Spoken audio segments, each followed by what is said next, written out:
หน้าหลายคนคงมีปัญหาคันปลดล็อกปลดไม่ออกใช่ไหมครับเดี๋ยววันนี้เรามาแนะนำวิธีการปลดล็อกคลายล็อกคันอื่นกันครับวิธีอย่างแรกคือถอดจุกที่ด้ามคันออกนะครับ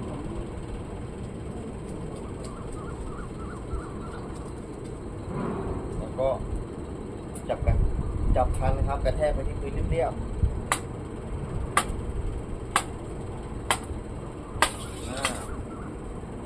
พอคันท่อนต่อไปเริ่มขยับเราก็ใช้วิธีการนี้ครับโดยเฉพาะท่อนปลาย